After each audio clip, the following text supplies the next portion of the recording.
Welcome to Pencils Down, a Finalis podcast. This is a show for listeners wanting to learn more about the ins and outs of the securities brokerage landscape. Each episode will feature insightful conversations with the world's leading investment bankers, placement agents, capital providers, startup CEOs, and more. Let's get into the show. Billy, thank you so much for joining us here at Pencils Down. Oh, well, Fred, it's a pleasure to be with you. It seems like yesterday that we were talking on the day before Christmas Eve, almost a year and a half ago now, getting our paperwork arranged, and you gave That's right.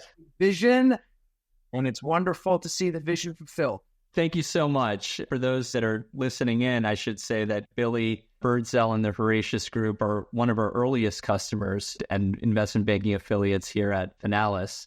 And one of the questions I like to lead off with, Billy, is to give folks listening in an opportunity to hear a little bit about your path and your journey to investment banking and to launching the Voracious Group. Well, I always wanted to be an investment banker. And when I was a junior in college, you have to get one of those internships in the summertime.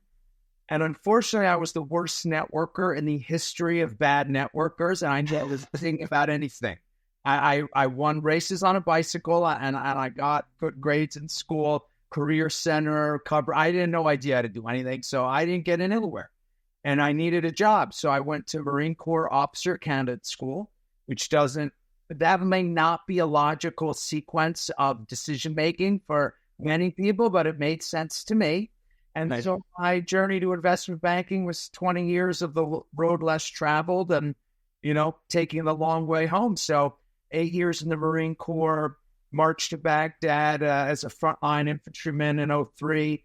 And I've always been entrepreneurial. Started my first business when I was 15 and worked in college. And so the Marine Corps was starting a special operations unit called the Raiders, what became the Raiders.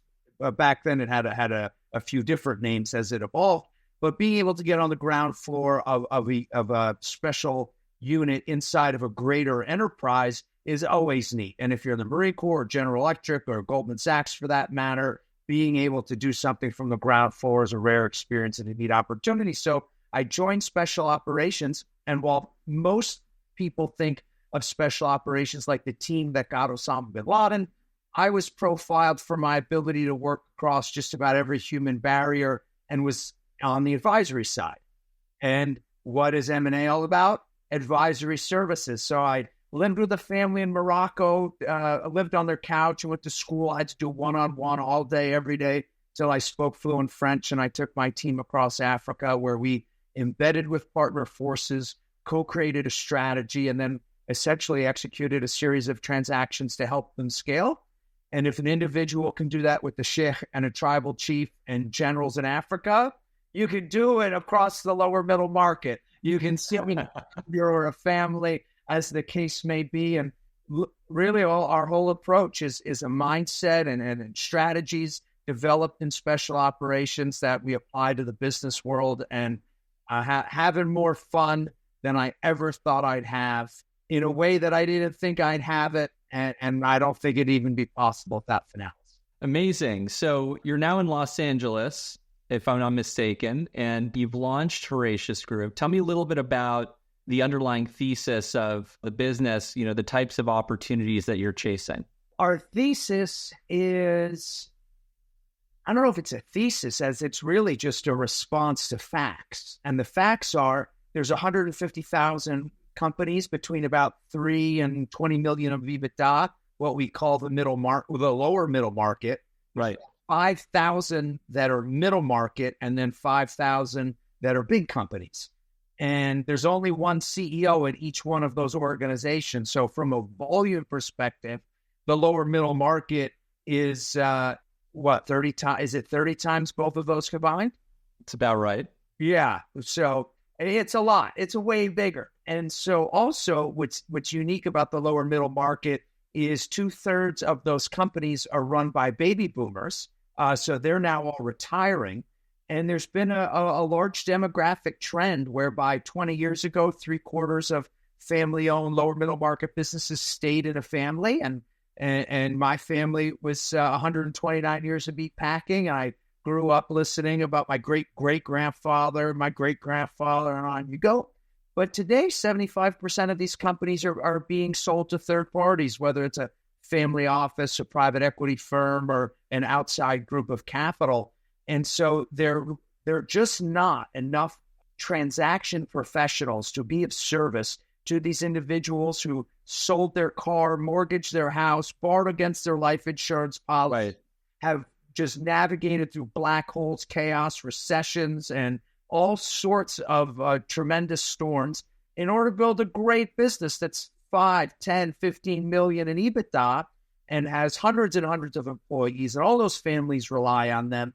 And it's just really special to me to be of service to them in a way that allows them to monetize their life's work and create liquidity for their family, but also get the right partner that's going to preserve the legacy, grow the business, and turn it into something really great that's going to perpetuate for hopefully generations. So, Billy, you put together this lower middle market focused investment bank. You've got a strong thesis around, many family-owned enterprises run by baby boomers that are looking to potentially exit their business. In that journey, what has been the most surprising thing about it as you've gone out, talked to business owners, and engaged in some really meaningful deal flow?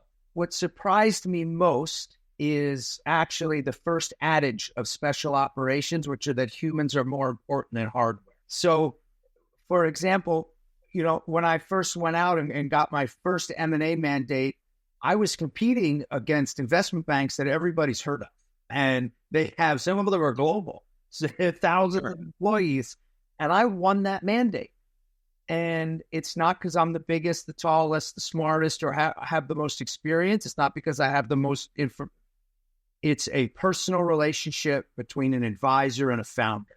And that's what makes successful in special operations. That's what makes advisors in any manner of advisory services anywhere in the world successful. And I was so surprised as to how open the founders are to working with a person or a team that's standing in front of that individual, as opposed to a company and a name and a marquee. Tell me a little bit about that relationship building process, and what have you found to be an approach that you adopt that might not be an approach that the classical larger investment bank might apply? I've never worked at a middle market investment bank. Of course, the bulge bracket banks are in an entirely different business. The Goldman Sachs, Morgan Stanley, Citibank. Sure.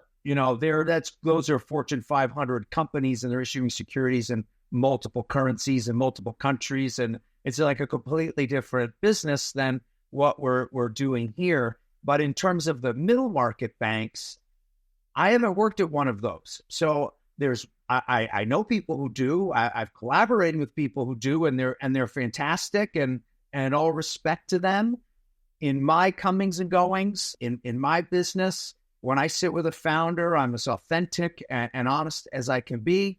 I tell them about where I come from and how I see the world and work that I've done. And it's not necessarily work in the securities business. I've published in many military journals about how do you out guerrilla the guerrilla, or how do you use a limited amount of resources and personnel to get ahead of a much larger competitor. And it resonates with them. And so I think honesty, authenticity, and really a diversity of experience, which that founder can relate to, establishes trust, and it establishes the foundation of a wonderful working relationship. Yeah, it's interesting you mentioned the word authenticity. I think about that a lot in the context of Finalis and in my own founding journey of the company, around when you as a leader really authentically embody the value that you're seeking to deliver, it shows, and the market responds to that. And that's one of the things that I was always drawn to about the way that you've gone about launching your bank effectively, is that, Billy Birdzell, the Voracious Group, there is just an authentic story there around the values that you hold, the type of business that you're looking to scale. Tell me a little bit about something that you've achieved recently in the context of growing Voracious Group that you're particularly proud of. To date, our biggest achievement, which is also the one we're most proud of, is helping a regional company become a national platform. So we ran the sell side, and I love teaching, I love coaching. I've been a coach my entire adult life, and so we're simultaneously coaching very experienced business professionals with 30 years of experience, founders on the transaction process. So they never really deal with EBITDA. They never heard of trailing 12 before, net working capital adjustments, right? So all these terms and different formulas that are new to them. And that same core team, that executive team that started literally at like a kitchen table with an idea, is now leading a platform backed by one of the largest lower middle market private equity firms in the United States. And and EBITDA is now 4 times higher today than it was 9 months ago. We did 6 add-ons in 171 days. We closed 1 on Christmas Eve, 2 on New Year's Eve. And I think we were running in order to beat the wire transfer line, but to be able to build a relationship and be part of a team and a team of teams that was able to be transformative. Oh my goodness, that's just the best work that I do. It's the best work that I want to do. Amazing. That's an incredible story. If we rewind time a little bit, Billy, I remember kind of some of our early interactions. The Horatius Group and Finalis came of age in many ways around the same time. And I know we met probably in month 2 or 3 of COVID. Tell me a little bit about how the Horatius Group has managed this exogenous shock that the COVID-19 pandemic has been to the U.S. economy, to the global economy, and to the investment banking industry in particular. Well, first, we don't manage to external forces. Here at the Horatius Group, we manage time and we manage budgets. Right. We respond and we adapt to exogenous factors, and we thrive in chaos. And so that's it. And so, and again, that's from special operations, right? That's from, where I started, and sure. Literally bringing unconventional warfare to unconventional situations, that it works. And so just one of the ways is by leveraging technology and being rapid adopters. And many people think of special operations as meatheads. And yes, you have to be very strong and be able to have a lot of endurance. But first and foremost, it's being able to solve problems and make decisions under immense amount of stress. So look at the first teams into Afghanistan. Oh my, they're on like horses, but they have global connectivity on their backs. And so the idea of the technology, and whatever technology, we're going to learn it, we're going to implement it, we're going to refine it, customize it, and go. And we've done that more and more, actually. So we worked with a company called Kristasoft, and we funded Krista M&A, where we were their first customer, which is it uses natural language processing and machine learning to read lots of documents. So it's like a sim reader and scorecarding, and we're rolling out CRM and all the best technology we can to be as cutting edge as possible. And then also, too, we show up.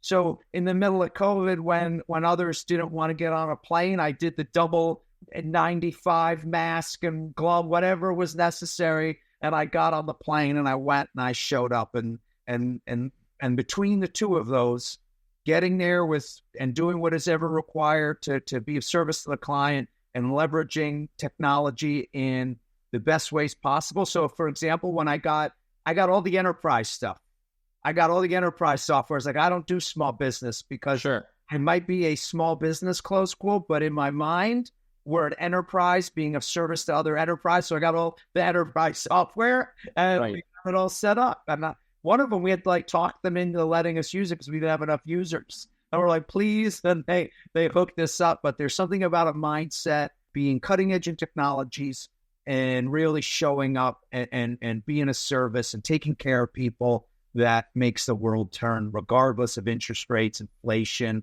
bullets, bombs, blood, chaos, or any other exogenous factor that we can't control. It makes a ton of sense. I mean, oftentimes in business, when you see a lot of folks moving in one direction, being the one nonconformist moving in the other direction is the way to go. So clearly you saw that early on and you exploited that. Tell me a little bit about specific challenges that Horatius Group has faced in this context, And how have those challenges influenced either your deal flow or your overall approach to winning new business? Oh my goodness. Well, just like everyone else, being able to attract and retain key talent is the long haul in the tent. The advisory services business is about people. It's a very certain kind of person with a certain sort of personality and mindset and strengths. And it's been a struggle for us to retain, to attract and partner with very experienced people. However, when I marched to Baghdad, there were only 6 of us of 53 that were older than 20. Wow. And we had the same Javelin missiles that they're using in Ukraine right now, along with explosives and all kinds of everything. And you know what? Those young Marines were fabulous. They were fabulous. And so we have built an army of interns, and as far as they tell me, they get to do more with Horatius Group, supported by Finalis, with all the compliance and all of the checks necessary to keep us between the lines, as well as we have a wonderful relationship with a service provider in India, and now we're on a 24-hour cycle. So my last email out and then my first email in the morning are to India, where a team of finance professionals are helping us do analysis and a lot of labor-intensive work. And then we have these wonderful students at some of the best universities in the country helping us think through problems and, put stuff together and do this work. And they get a lot out of it. And the only problem is we did so much together, they're all getting jobs at these awesome institutions, at these great big family offices and bulge bracket banks. But again, we love training, we love teaching, we love working with people. And so we're just being unconventional in an unconventional environment. You can't go almost a week without seeing a story on the cover of the Wall Street Journal or the Financial Times talking about the talent crunch within investment banks. I'm sure you've seen stories regarding record sign-up bonuses, retention bonuses, just to keep not only first and second year analysts, but especially kind of that middle band of investment bankers with 3 to 6 years of experience happy in that context. What do you think are the drivers of what's ultimately informing a large bank's decision to throw these types of bonuses there? And to what extent does that expose an opportunity for a group like Horatius to break through and to appeal to this type of talent? It's a wonderful question, and I'm doing my best to be very thoughtful about it because I'm incredibly respectful of these large organizations and what they do and what they have to do and the demands of their clients. And it is that type of work is nothing that anyone should ever, brush off. For me personally, large organizations, and this isn't about investment banking, this is about large organizations. This is the military. This is other very big companies that I have worked for. I felt like I'm a number. I'm a block on a board, and it becomes, and at some point, the bureaucracy for me became rather stifling, and I'm an entrepreneurial person. And so being in a smaller business, again, for me, it allows me to fulfill my purpose and work in the way that I get a lot of satisfaction from. And I hope nobody thinks that I am deriding or otherwise poo-pooing any of these incredible organizations that are very large. And there's reasons companies are large. They have lower cost of capital and economies of scale and all of the other reasons why some of these companies can do something like create a vaccine in months, right? And all kinds of incredible work. But some people certainly feel, and dehumanized is the right word, but it's not their highest calling. They don't get to live their highest calling in that particular kind of environment. And what younger people have told me about their experience in a big bank, and I've never worked in a big bank, so again, I cannot be condescending or otherwise talk down to an organization I haven't been in. But the feedback that I get is it's all rather sterile. And everyone I know, or at least everyone I want to know, wants to do something great, wants to have a magic and an energy and be of service. And when you have the personal interactions of dealing with a founder someone like, and literally the stories are unbelievable. Like people like, I had $5,000 and I had 3 kids and I was going to get evicted. And I went and I did this and then this happened and built a business. It's remarkable. Like it's the American dream, which might sound corny, but something from nothing, hacking it out of the wilderness with one's 2 hands and building an organization on the way. I find really appealing, and there's a real humanity in it. There's like a real granular or primal component to it. And so helping these types of organizations transform is, I just find awesome. It resonates with me, and it resonates the people with whom I work with. Other types of organizations are better for other people, but it seems if large organizations are having to pay more and more money, and the work of Daniel Pink about motivation, I find fascinating, where money is an exogenous motive or an extrinsic motivator, right? So, we've watched people run through machine gun fire for minimum wage, right? Those are intrinsic motivations. Look, people are going for free to the Ukraine. People from all over the world are getting out of risky. Money is a blunt instrument that solves many problems, but doesn't necessarily solve the motivation problem. People need to feel invested in a mission that's greater than themselves. And depending on who that person is, the mission will vary. One question I have relating to that is it feels as if there's an industry agnostic trend, so not specific to financial services. I feel like I'm observing this across many industries where there's a desire for people to work for themselves, right? The so-called creator economy.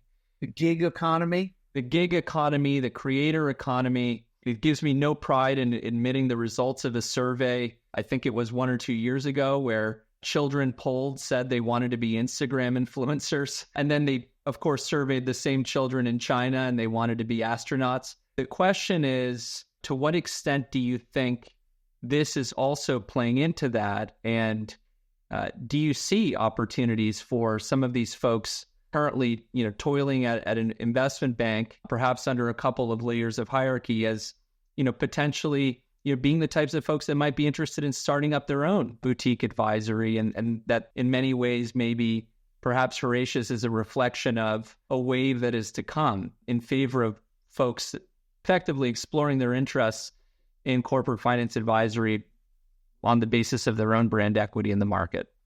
So have you ever heard of self-determination theory? Yes. Of course, because you have more degrees than I do, which is like a lot of degrees. And so for everyone listening to our nerdy people talk about macro theory and human dynamics here, self-determination theory is about these intrinsic motivators. So if money is an extrinsic motivator, it's what is the framework which drives internal motivation? And the best one that I've come across is relatedness, mastery, and self-determination. And if those 3 are the magic. So mastery is everybody wants to get better at what he or she is doing. So you want to be challenged. You want to work on increasingly complicated problems, work for bigger problems, and off you go. And so often people are burned out in the job, not because it's not a great job, but they've done the job, right? They've actually done the job and they've done exactly what they're doing for like 10 years, and then there's nothing else to do. So they lose a sense of challenge and mastery. So they want to go do something else. That is certainly challenging as a leader, to always be challenging, which means as a leader, your organization has to always be growing. And a lot of organizations plateau. The relatedness, you got to work with great people. You have to work with people that you resonate with, right? That has like resonant energy and you connect with and have chemistry and all of those intangibles that, nobody can put a finger on, but everybody feels when they exist.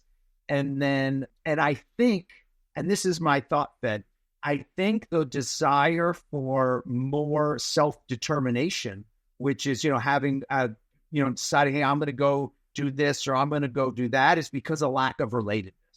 And as more and more of our life is metaverse and screens and video calling, well, we're losing the biochemical experience of actually being in the presence of other people that we have intensity, intimacy, and frequency with. Mm.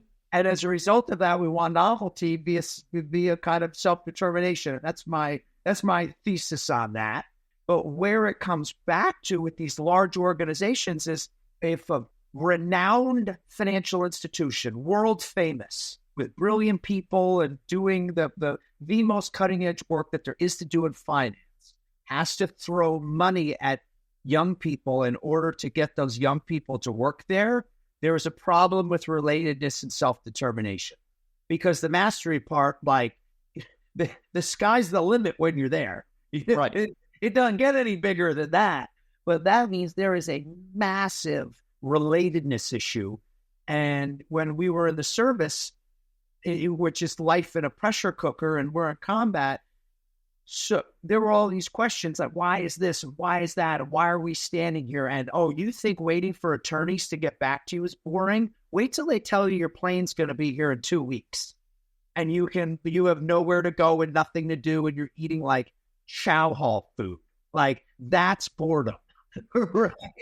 But then when the colonel shows up and they tell you this like big thing going on and all, you're like, oh my God, well, why didn't somebody tell me that before? I would be happier for the last 2 weeks. And I think that with the pressure to perform, senior leaders at the large organizations are very much client focused, and they have responsibilities and they're accountable to certain metrics, and they're really focused on that. And I think there's a disconnect with the young people of connecting and building a relationship with the more senior individuals, driving that culture of relatedness. And then they feel like they're ignored, not working, and you're dealing with people with like the most activated dopaminergic pathways in the history of humanity. No Homo sapien in 2.5 million years has had more dopamine more frequently than young people today. And that means they got to have a lot of interaction and a lot of relatedness. But the magic is no screen can do for you what sitting with an engaged person can do for you at a biochemical level. And so I think that some of these larger organizations may have to rethink how much time the senior people are spending with the younger people and promoting people who are great coaches and great leader is the wrong word. Of course, it's a good leader, but a good coach. And not every good leader is a good coach. And I think these young people need great coaching. So I agree with everything you said. And I think that there's an opportunity for you and I and others in the space that represent perhaps a slightly younger vintage of folks in capital markets to be a bridge for that new generation, because we're still young enough that we can see the unique context in which they are getting their sea legs in this industry and the ways in which the incumbents in some ways, for a variety of reasons might be falling short of their expectations or what's really going to trigger that intrinsic motivation. So that's something that I think will be really interesting to track. As it relates to that, I'd be curious to learn a little bit about the extent to which how your firm's relationship with Finalis, since you joined us, specifically with respect to the solutions that we deliver, has played a role in helping you and the Horatio Group. The short answer is we couldn't have done what we've done in the time frame that we did it without Finalis. The last 20 years of my life and what the listeners have heard me talk about ad nauseum is bureaucracy as a constraint, or the back office running the front office. You have to have this report and that report, and it takes for weeks to get someone to read this and on and on. And now all of a sudden I'm angry. I'm losing relatedness because I'm angry, and my self-determination bubble just feels like it is being massively deflated because a bunch of lawyers with PhDs are telling me what I can and cannot do and dictating my operational tempo. Right. Not for me. But at Finalis, the back office is an enabler. And I'm so impressed with you and the team and the technical team and the compliance professionals and everybody involved at Finalis.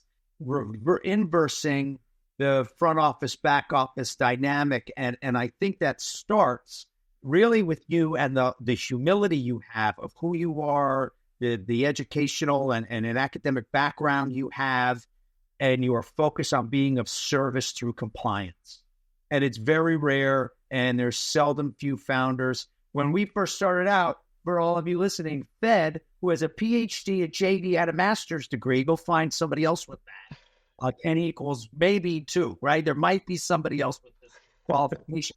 Wrote our engagement letters, and I'd say, Fed, like, I need to put these paragraphs in. How do you word it? And he personally did it and got it back to me the same day. What else need be said? And I think those early days have set a tone where the speed of the service and the quality of the service, we couldn't do the deals we do at the rate we do them without such a wonderful team supporting us. And it always feels I